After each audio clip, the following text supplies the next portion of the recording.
رحمتوں اور برکتوں والی رات شب معراج ملک بھر میں عقیدت و احترام کے ساتھ منائی گئی۔ شب معراج کے موقع پر ملک بھر میں مساجد کو انتہائی خوبصورتی سے سجایا گیا۔ مساجد اور اہم عمارتوں پر چراغاں کیا گیا۔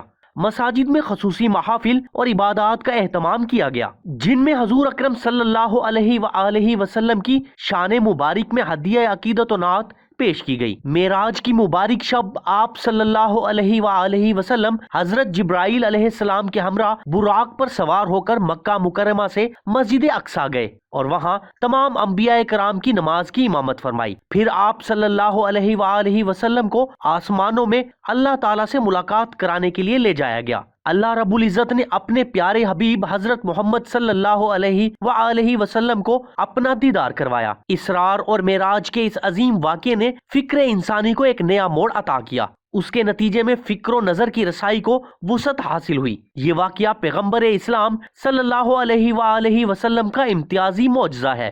شب معراج جہاں عالم انسانیت کو ورطہ حیرت میں ڈالنے والا واقعہ ہے، وہیں یہ امت مسلمہ کے لیے عظیم فضیلت کی رات قرار دی گئی ہے۔ شب معراج پر محبوب خدا خاتم النبیین صلی اللہ علیہ وآلہ وسلم نے آسمانوں کی سیر کر کے اللہ کی نشانیوں کا مشاہدہ کیا۔ سفر معراج کے دوران رسول کریم صلی اللہ علیہ وآلہ وسلم کو جنت اور دوزخ دکھائی گئی۔